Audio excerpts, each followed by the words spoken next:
without any further administrative detail, it's time to have a look at some common buy-sell structures, why we use a buy-sell, the purpose of buy-sell, how it's going to be established, and some of the things that we're going to look at as additional pieces of information we have to be aware of when structuring the buy-sell.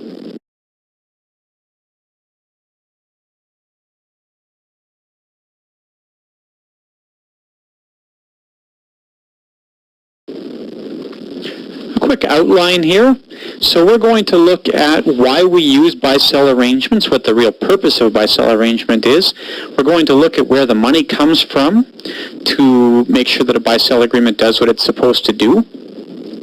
We have some underwriting to discuss. Underwriting for the buy-sell can be a little more complicated than underwriting for other types of insurance products.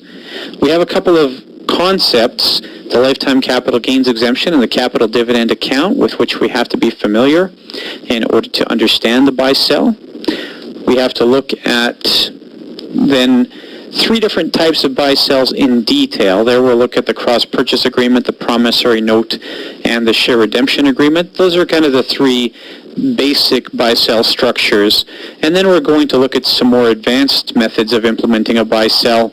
And finally, we'll look at disability and critical illness, and specifically how we might structure a buy-sell agreement around disability and critical illness. We do have to understand as well that there's a correlation between buy-sell arrangements and the will. So hopefully it gives enough of an overview that you'd be comfortable dealing with a buy-sell arrangement afterwards, that you would know what questions to ask, that you would know what buy-sell arrangement to recommend in a particular scenario.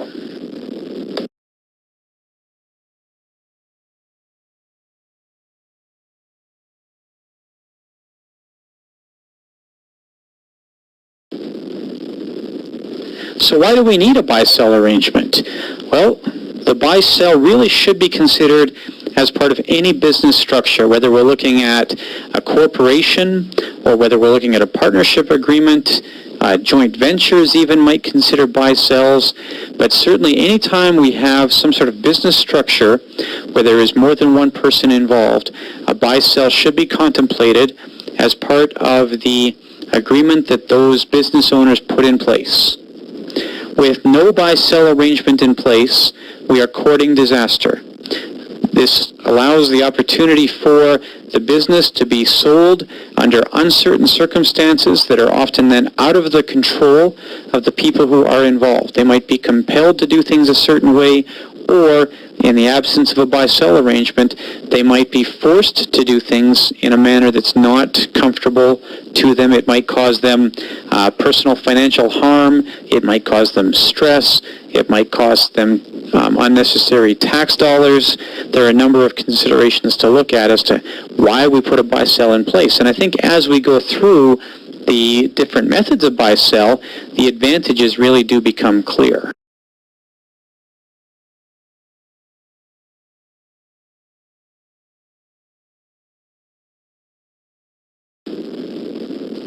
So the biggest advantage of a buy-sell arrangement is that it fixes the terms and conditions for the sale of a business in advance of that sale. It's akin to a prenuptial agreement for a business or a marriage contract for a business.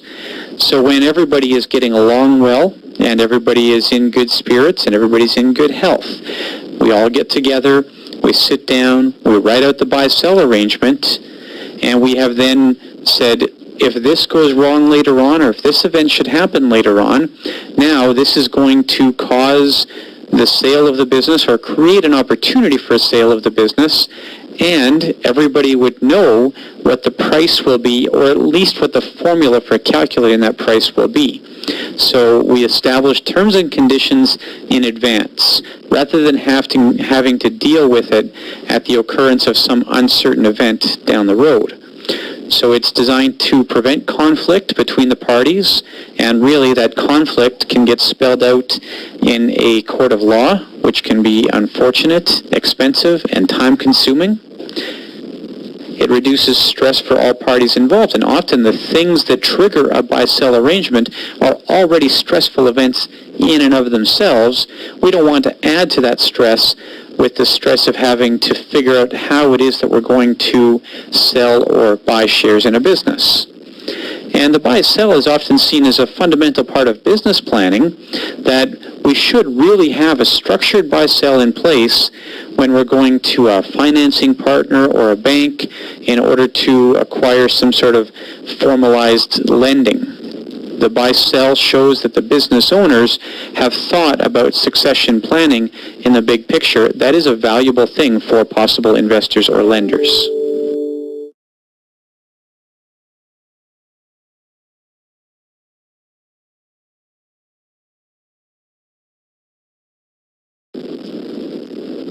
It is the lawyer's responsibility to draft the buy-sell and to consider all the circumstances that should be covered by the buy-sell.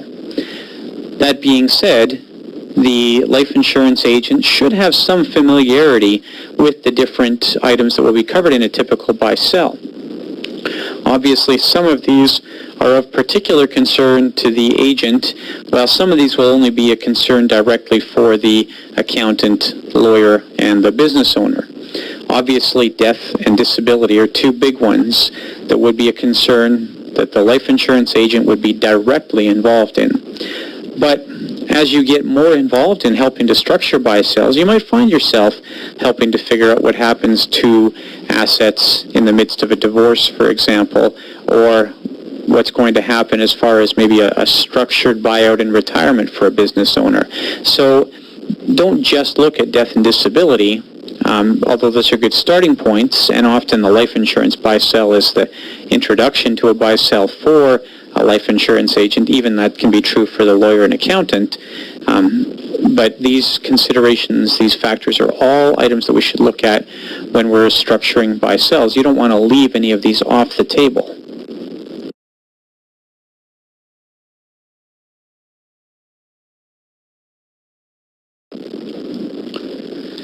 Even where we have written a buy-sell agreement and we've taken care of all of the circumstances described in the last few slides, it's still necessary to come up with the funds to execute the buy-sell agreement.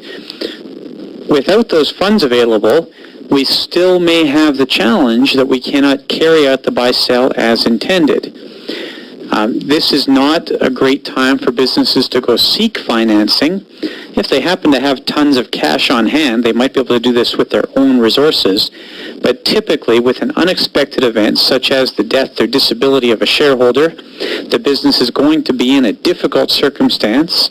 And this is not the kind of time that banks and other financing organizations will typically be generous with the opportunity to borrow money. So you'll find that businesses who go into these circumstances where there's just not the money available to execute the buy-sell, it's really not much better than having a no buy-sell in force at all. So we want to make sure that we have taken into consideration where we're going to get the money from in order to make the buy-sell work as it's supposed to.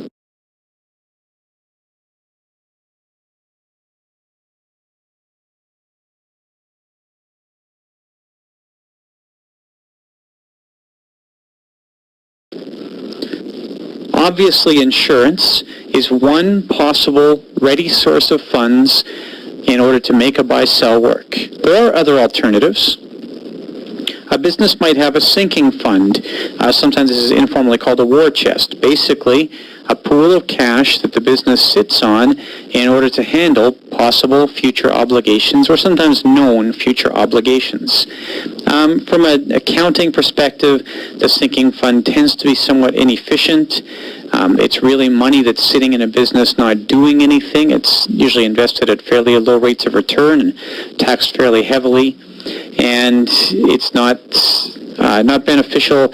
It can jeopardize the business's ability to use the lifetime capital gains exemption. It can make a share valuation tricky, so that if you're trying to sell shares in your business and you have a whole bunch of cash, it's not really clear what the possible purchaser of those shares is buying. Borrowing money might be possible, but as suggested in the last slide, the ability to borrow might be limited because of the exact circumstances that cause us to be looking at how we're going to carry out the buy-sell. You might be able to issue shares at this point, but you have to consider that now you're trying to sell shares in a company where something has recently gone wrong, and it might be challenging to raise capital in that manner as well. And often raising capital in that manner can be very time-consuming. You may find that it takes much longer to raise capital through a share issue than what anybody would be comfortable with as far as getting the buy-sell agreement carried out.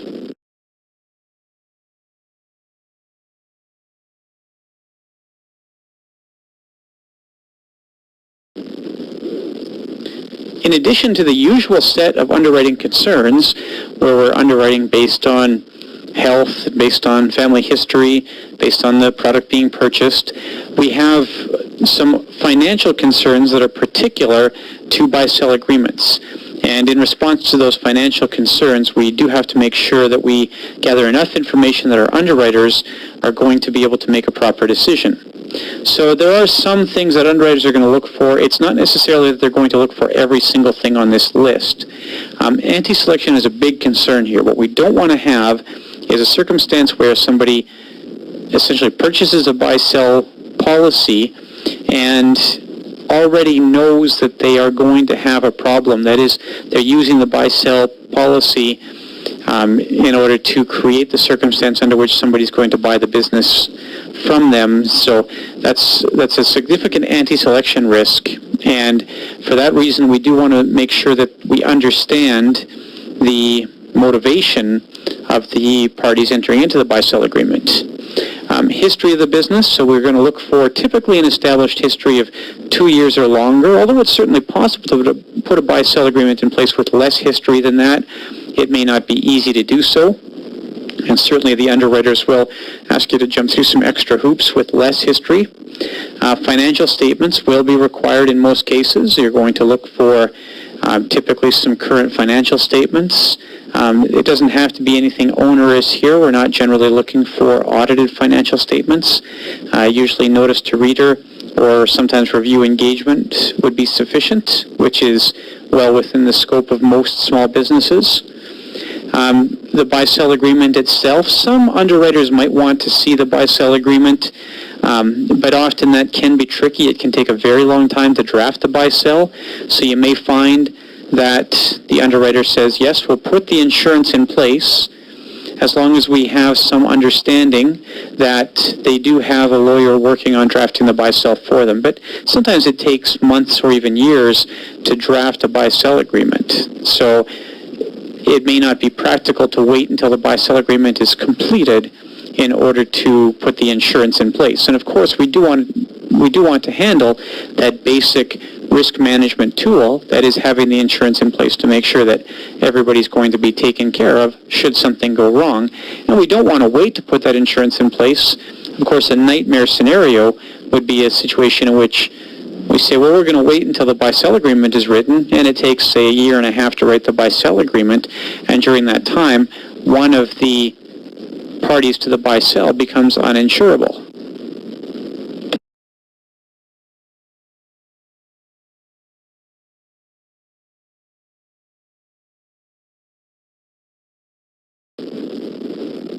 So there are a couple of concepts we have to review that are relevant as far as the buy-sell agreement is concerned. The first one is the capital dividend account. Now, it's not our intention here to cover the capital dividend account in great detail, but we do have to make sure we have at least a basic understanding. So the capital dividend account is the mechanism that allows the shareholder to receive a tax-free capital dividend. It can be created a number of ways. Two very common ways to create a capital dividend account are a tax-free portion, the tax-free portion of a capital gain, or a life insurance death benefit. Of course, the entire death benefit does not necessarily create a CDA credit. It might just be death benefit less the ACB of the policy. Once a corporation has a CDA credit in place, it can transfer that CDA credit, so we can actually take a CDA credit out of an operating company and transfer it to a holding company. And that's done again on a tax-free basis. So you would move typically the money and the CDA credit between OpCo and HoldCo, and that would allow the HoldCo then to pay out its capital dividend account credit to a shareholder of the HoldCo. If you want further review on the capital dividend account, there is an insurancelink.ca presentation called Shareholder Compensation, and it does cover the capital dividend account in further detail.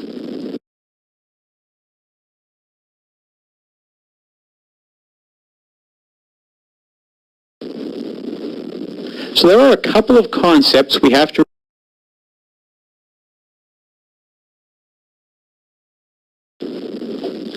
The other somewhat complex idea that's related to buy-sell agreements is the lifetime capital gains exemption. The lifetime capital gains exemption applies to dispositions of shares in a qualified small business corporation, which is what we are primarily dealing with here. It does apply to qualified farming and fishing property as well. Those do not have to be incorporated entities in order for the lifetime capital gains exemption to apply. The lifetime capital gains exemption may be used in some buy-sell arrangements. It's not necessary for it to be in place. We'll see in the next slide that there are some circumstances that can reduce the availability or effectiveness of the lifetime capital gains exemption. And as we work through some of the examples, we will see that the lifetime capital gains exemption, while it can provide a nice benefit, it's not always necessary.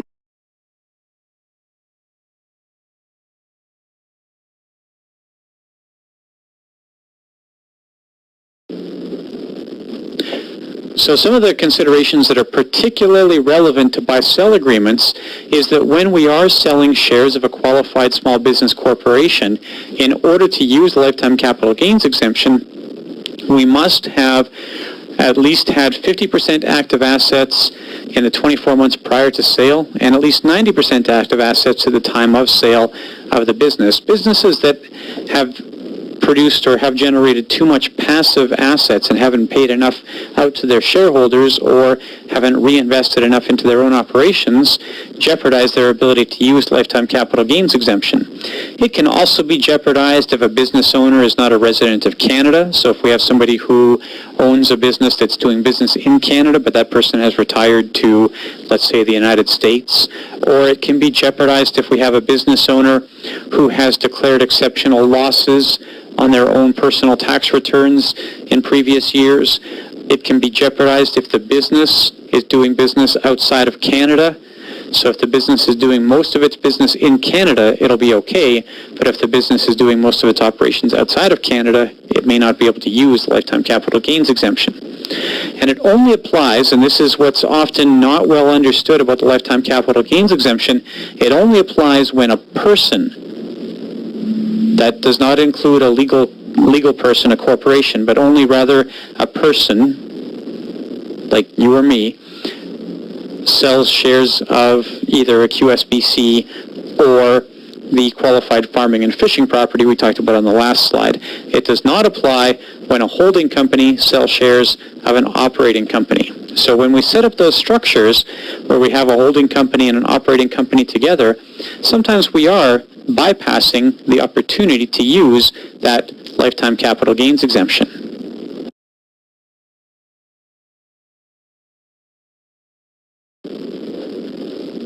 Now that we've looked through some of the concepts relevant for the buy-sell, we're actually going to go through some buy-sell arrangements, some possible buy-sell arrangements, kind of step by step. In order to get us started then, we need a sample company. So this is the sample company with which we will work. We'll work with an incorporated company here, ABC Corp, although I will address some issues relevant to an unincorporated business.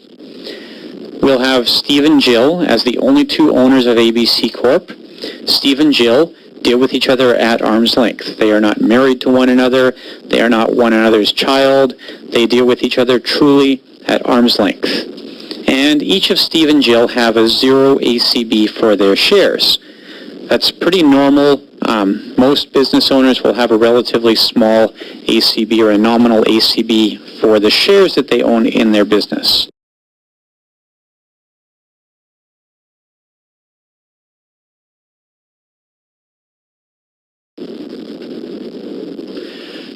The cross-purchase agreement, or sometimes called the crisscross agreement, is generally considered the simplest, the most straightforward of the buy-sell arrangements. It is the easiest one to understand. It's also the one that generally gives the least tax efficiency. In a cross-purchase agreement, each business owner will personally own the insurance on the lives of the other business owners. So Steve, in this case, would own insurance on Jill's life, and Jill would own insurance on Steve's life. For the sake of simplicity, keeping in mind we have a company worth $2 million here, that means that Steve's shares are worth $1 million and Jill's shares are worth $1 million, both of them being 50% shareholders. So Steve would own probably $1 million worth of insurance on Jill's life, and Jill would own probably $1 million of insurance on Steve's life. Of course, the amount of insurance that we're using in a buy-sell can be tricky. We may want to buy larger amounts of life insurance or larger amounts of insurance in order to take care of possible future increases in the valuation of the company's shares. Now, for the purpose of our example, Jill dies. Don't worry, Steve will get his chance later. The death benefit in that case is paid directly to Steve. Steve was the policy owner and presumably the beneficiary of this life insurance policy. Section 70 of the Income Tax Act calls for Jill to include then a $1 million capital gain on her death. That is, her terminal tax return will show a $1 million capital gain. That's a deemed disposition of the shares she owned in that company. That may be offset by a lifetime capital gains exemption if the lifetime capital gains exemption is available. That is, if we haven't jeopardized the lifetime capital gains exemption through doing business outside of Canada, or having one of the shareholders retire outside of Canada, or having too many passive assets, or something of that nature.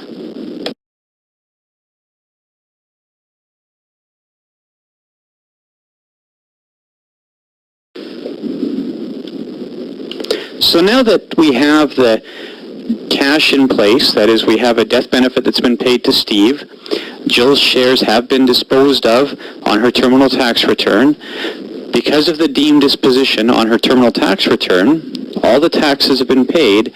Her shares will now have an ACB of $1 million. That is, the ACB is now equal to the fair market value. So there's no further tax consequences as long as any disposition happens at a price of $1 million. And the buy-sell agreement fixes the price at $1 million, presumably. So Steve takes the $1 million that he received as a death benefit, and he buys the shares from Jill's estate. Steve now owns all the shares. He owns $2 million worth of shares. He would have an ACB of $1 million because he's used the after-tax proceeds of the life insurance policy to make that purchase.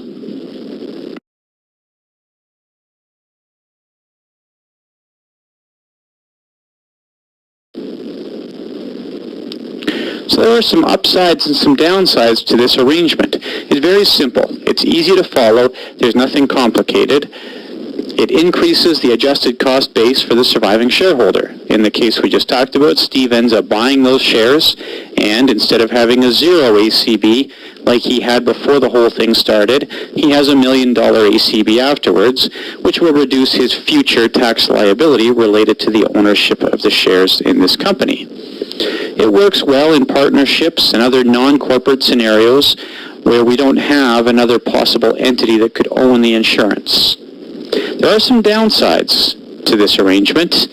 It's fairly inefficient from a tax perspective. First off, we're using personal dollars rather than corporate dollars to pay for the insurance. That's more expensive than it needs to be. Second, if Steve and Jill have different levels of insurability, if Steve is very healthy and Jill is unhealthy, or vice versa, then Steve is really paying for Jill's health and Jill is paying for Steve's health. That may not be considered a fair arrangement. And then a third factor that makes the cross-purchase agreement potentially not the best is if you have more than 2 participants. So if we have 3 or 4 or 5 people, then you have to buy multiple policies. If you have 3 people and you're using a cross-purchase agreement, you would have to have 6 policies in place in total. Each shareholder would have to buy a policy on each of their other 2 partners. So it's not the most efficient way to do things, but it is the simplest.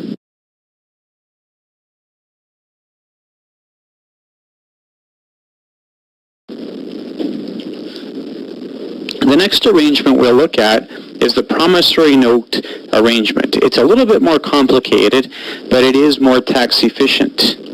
With the promissory note arrangement, the corporation is now going to buy the life insurance on each of Jill and Steve.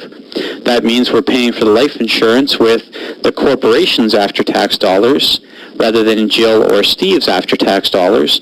That's generally going to result in cost savings of about 20 to 25%. So that alone is a win right from the beginning with the promissory note arrangement. Okay, now let's say that Steve dies.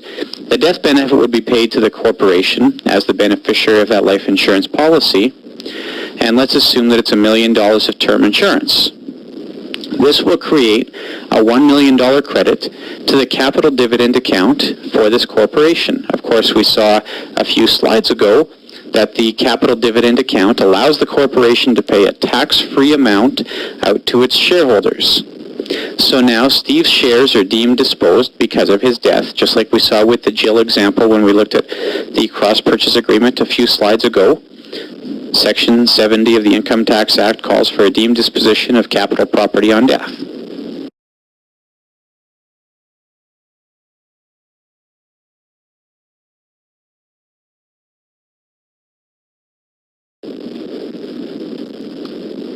So we've seen that Steve has this $1 million capital gain when he dies. He may be able to offset that using the lifetime capital gains exemption, which may allow him to offset up to $750,000 of capital gains. Then his shares will pass on to his estate, which takes on those shares with now an ACB of $1 million. Essentially, they're all tax paid. There's no more capital gain or capital loss waiting for the estate as long as the estate sells the shares for $1 million. Jill now acquires those shares from Steve's estate by issuing a $1 million promissory note. A promissory note is really like an IOU. So Jill just writes a note that says, here's $1 million. It's a negotiable instrument, meaning that as long as the estate figures it has a value of $1 million, it has a value of $1 million. So the estate has taken now fair compensation, and in exchange for that, it will pass those shares to Jill. So at this point, Jill becomes the sole shareholder of this corporation. The estate, Steve, whatever the case is no longer involved. However, Jill does owe the estate $1 million. So the question is, where does Jill get that $1 million from?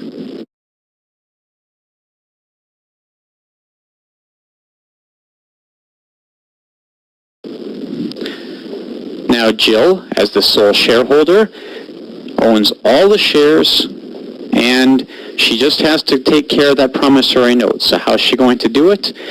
We're going to have the corporation pay her a $1 million tax-free capital dividend. They will use the insurance proceeds to pay that capital dividend. And then Jill will use that $1 million to redeem that promissory note issued to Steve's estate, so effectively wiping out her debt to Steve's estate. The promissory note will be redeemed, and Jill no longer has to deal with Steve's estate, which was the intent of the buy-sell. We've now got Jill as the sole shareholder, and Steve's estate has gotten the value for Steve's shares in the company.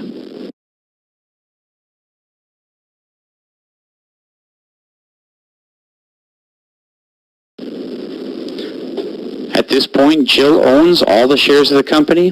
Her fair market value is now $2 million, and her ACB is $1 million. It's a fairly straightforward arrangement, a little more complicated than what we've seen previously, but it's It's reasonably straightforward, not taking advantage of any complex tax provisions here, although we'd like to have access to both capital dividend account credits and the lifetime capital gains exemption.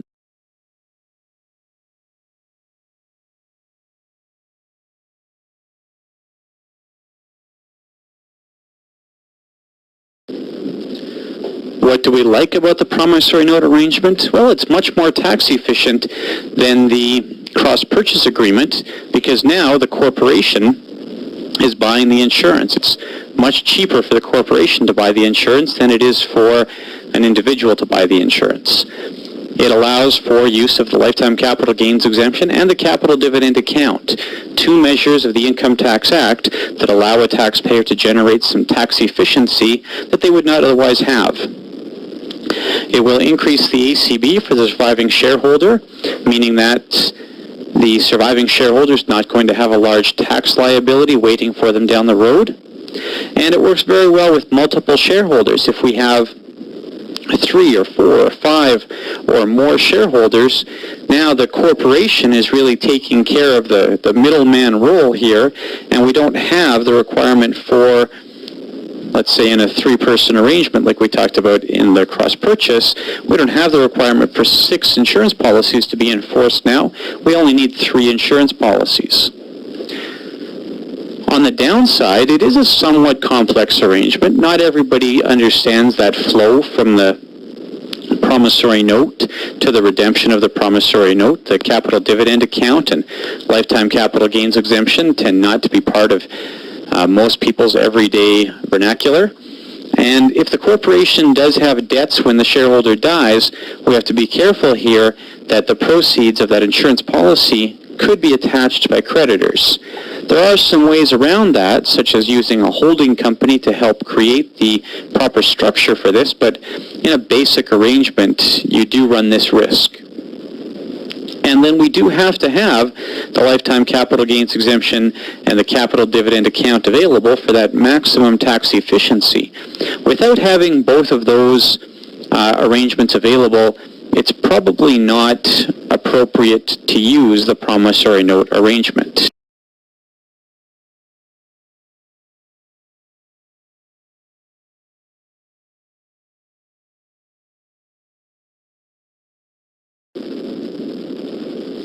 The third buy-sell arrangement that we're going to look at is the share redemption agreement. It's probably the most complicated of the 3 that we look at in detail, and there are some provisions of the Income Tax Act here that are not always readily apparent. Once again, we're going to have the insurance owned corporately. Now, Jill dies, death benefit is paid to the corporation. We may or may not have a capital dividend account applied in this case. It's useful to have it, but a share redemption agreement can work without the capital dividend account. As we've seen previously, when Jill dies, Section 70 of the Income Tax Act calls for a deemed disposition of her shares. So her terminal tax return will show a $1 million capital gain, which may or may not be offset by the lifetime capital gains exemption. We do not have to have the lifetime capital gains exemption available to get tax efficiency out of the share redemption agreement. If we have it, great. If we don't have it, it still works.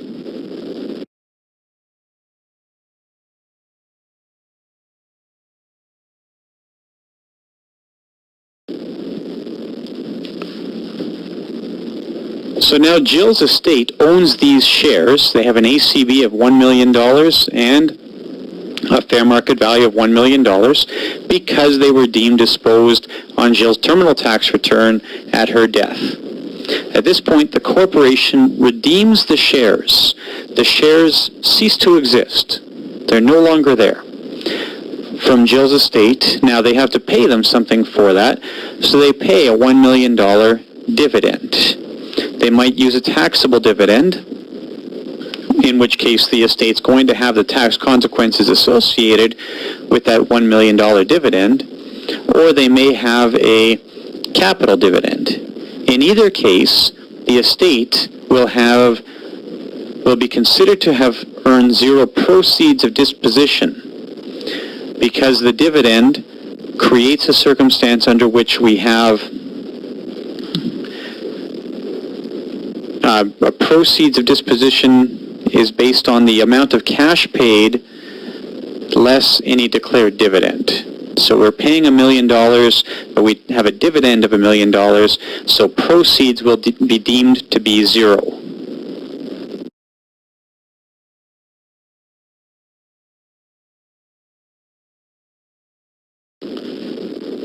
And this is where it gets complicated. Because the estate has zero proceeds of disposition, but they disposed of property with a $1 million ACB, they will now be deemed to have a $1 million capital loss. So a $1 million capital loss now cannot really be used by the estate. Instead, the estate can carry back a capital loss that happens in the first year after Jill's death, and we can apply that capital loss on Jill's terminal tax return. You'll remember that Jill's terminal tax return showed a $1 million capital gain because of the deemed disposition of the shares. However, we can now use this capital loss to offset that capital gain. So in essence, we can wipe out the capital gain that would otherwise have had to have the tax paid at the time of Jill's death.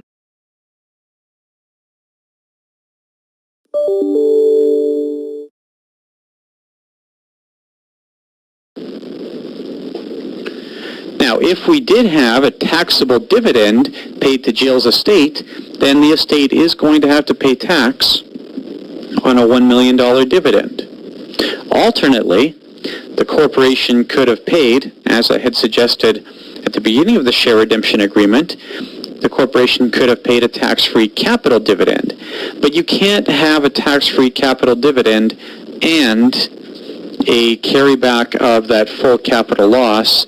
That violates what are called the stop-loss rules, which really prevent that kind of double dipping. Because if we can do that, if we can have the tax-free capital dividend and the carryback of the capital loss, it wipes out the tax consequences. It's really a too good to be true situation. So the stop-loss rules would prevent us from having no tax consequences at all. We are going to have some tax paid by either Jill or her estate.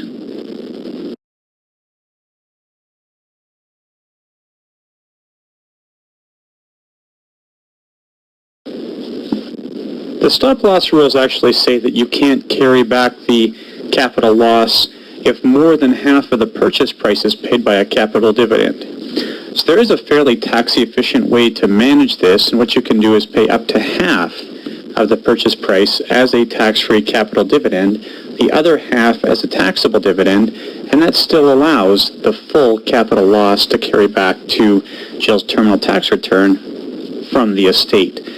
It's probably the most tax-efficient way to do it. You do have to take into account it still results in a taxable dividend, although only half the taxable dividend that would have otherwise been left. And of course, it leaves the upside that we don't clean out the capital dividend account. It still leaves some capital dividend account credit for the remaining shareholders to use later on as they see fit.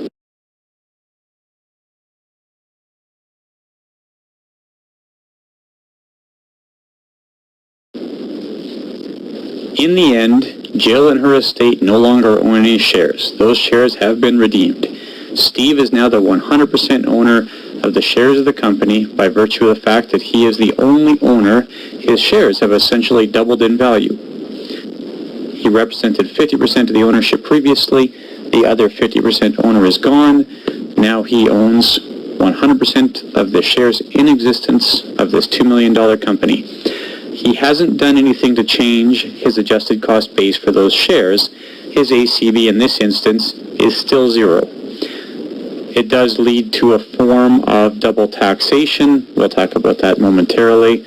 And he may have access to some capital dividend account credit, as mentioned on the previous slide, if there was any capital dividend account credit to start.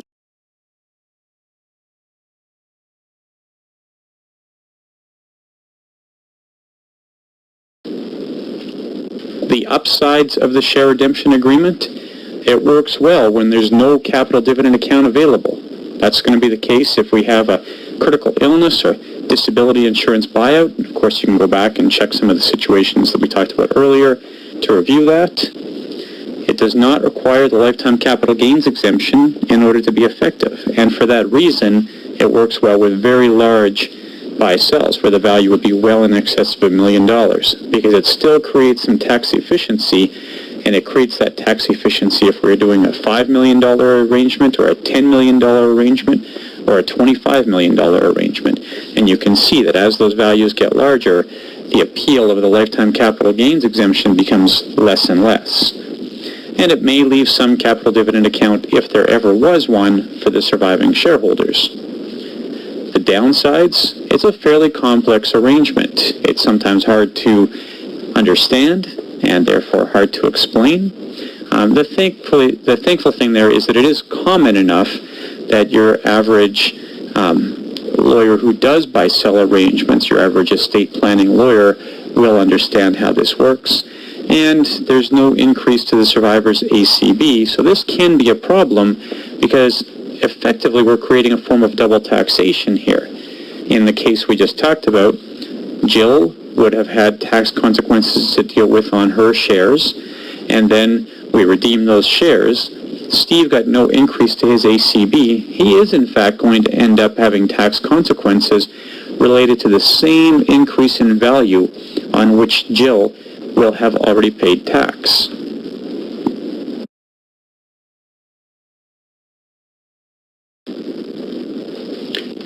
What we just looked at were the three basic structures for a buy-sell arrangement: the cross-purchase, the promissory note arrangement, and the share redemption arrangement. There are some other variations on this theme. They all use that same basic set of principles that we've just discussed. One such arrangement would be a hybrid arrangement. In a hybrid arrangement, we would use the promissory note arrangement up to the available lifetime capital gains exemption, and then share redemption agreement afterwards. It allows a fair bit of tax efficiency. You're going to take advantage here of lifetime capital gains exemption. Of course, you have to have that available to make it worthwhile. And then the roll and redeem. Roll and redeem is done where we have a surviving spouse. What we're going to do here is roll the shares over to that surviving spouse on a tax-free basis, and then have the surviving spouse redeem the shares back to the corporation using the tax-free capital dividend. It results in no tax payable.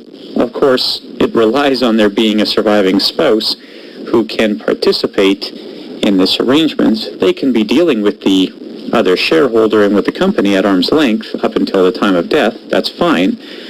But we have to make sure that that spouse is going to be around. So if you write a roll and redeem provision and the spouse predeceases or dies at the same time as the shareholder for whom we wrote this arrangement, or if there's been a divorce recently, then the roll and redeem is no longer going to be effective. We have to be careful of those outside circumstances. And of course, that can all be written into a buy-sell arrangement.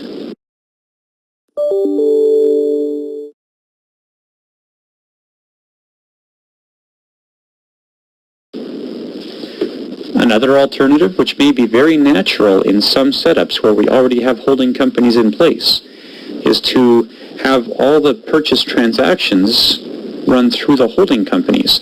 So instead of having the transactions done directly with the individuals, we use the holding companies to effect this purchase, and we use the tax-free capital dividend to do that. If we buy shares from a holding company or redeem shares through a holding company, the holding company gets possibly a capital dividend, which can then flow to the owners of the holdco. This gives the business owner a little bit more flexibility when they're looking to involve, say, family members in this purchase. You may want to sell your operating company and keep your holding company around as an estate preservation tool where it could continue to pay income out to your next of kin or whatever the case is.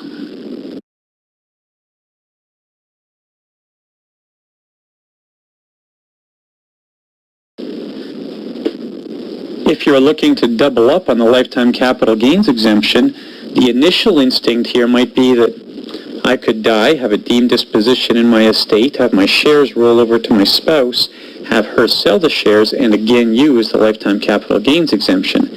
So I would use it in my estate, and she would use it on sale. That is not permitted because she would have to have the shares with what we call an indefeasible interest in order for her to be able to use lifetime capital gains exemption. That is, she would have to be able to sell the shares to whomever she wishes, which is not really an ideal circumstance. There is a little bit of a workaround for it, though. We can have the shares with a put and call option attached to them, which would create shares where we have a sale or purchase compelled in certain circumstances. She could sell the shares to whomever she wishes, but that purchaser would be limited because they would now own these shares that have these put and call options built in. So you can attach these put-call options to the shares really to create shares that would only have value to a small group of people. This would allow both spouses possibly to use the lifetime capital gains exemption, essentially increasing the amount of tax-free capital gains from $750,000 all the way up to $1.5 million. Again, this counts on the availability of a spouse who can participate in such an arrangement.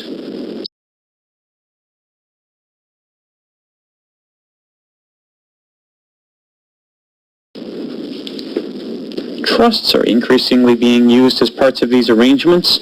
Trusts are especially common where we're looking at a critical illness or disability insurance buy-sell. In this case, the corporation, and it doesn't have to be a corporation here either. We could do this with a partnership, but we use a corporation for our purposes. The corporation would fund the premiums of the policy held in trust using after-tax dollars. So keep in mind that we're going to have to pay out dividends. Those dividends would be taxable to the shareholders. Essentially, what we're going to do then is just have the shareholders use their funds to fund the insurance policies held in the trust. So it's not the most tax-efficient way of doing things. We've seen the downsides already of paying for the policies with after-tax dollars, but it may be necessary. We really should be looking at our tax efficiency as the least important consideration and first making sure that we have a buy-sell arrangement that's going to work. And then what would happen on sickness or disability, or death for that matter, we could use this with a life insurance policy as well, but on sickness or disability, the benefit is paid to the trust, and the trust would then pay that benefit out to the surviving shareholders. We'll see that momentarily.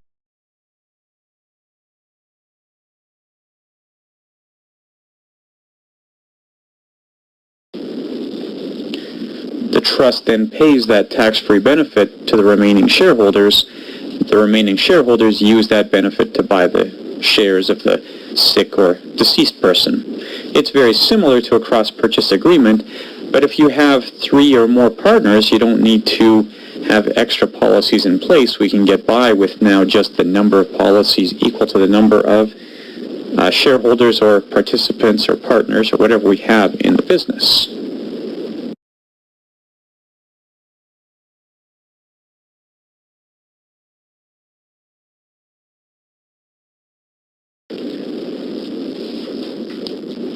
The will has to be considered when structuring the buy-sell. If you have a situation where the will conflicts with the buy-sell, it can put the whole structure in jeopardy. You may end up with a situation where the shares end up distributed one place according to the will, and the buy-sell doesn't contemplate that that person becomes the possible owner.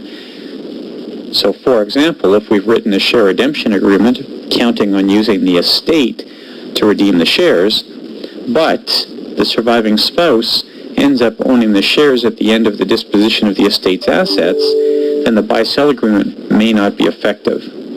You have to look at the will hand in hand with the buy-sell, make sure the two mirror up.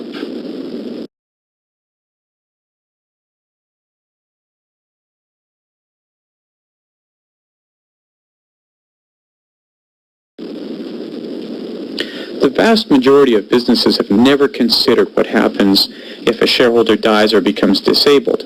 As such, they lack buy-sell arrangements in much the same way that individuals tend not to have a valid will. If you do understand buy-sell arrangements, and we've covered some of the detail here, really just the tip of the iceberg though, then you can access this underserved market. Now, buy-sell arrangements can be quite complicated, and you do have to keep in mind that you're going to have to deal with the lawyer, accountant, and you yourself then are going to have to understand the insurance implications of the whole process. If you do set the buy-sell up poorly, it can result in a fight later on, and it's very common to find buy-sell arrangements where the buy-sell was not properly executed, and the shareholders and a surviving spouse and an estate end up fighting about the terms of the buy-sell after the fact. Obviously, that's not ideal. The whole concept here is to put in place an arrangement where there's not going to be any kind of fighting or questions after the death or disability of a shareholder.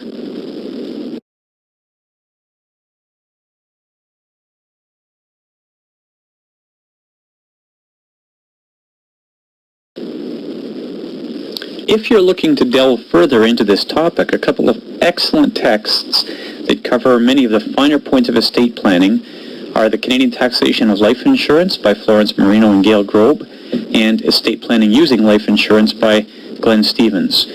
Both books talk step by step through various considerations with the buy-sell arrangement.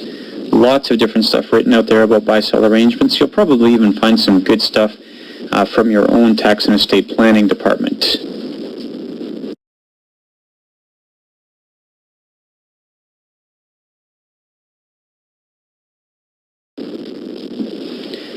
Thank you very much for your participation and attendance. I hope that you found some value in this. I hope the presentation was clear enough to be understandable, and I hope that there's something here that you can use in your business. If you do have questions or commentary about the presentation, please feel free to email me.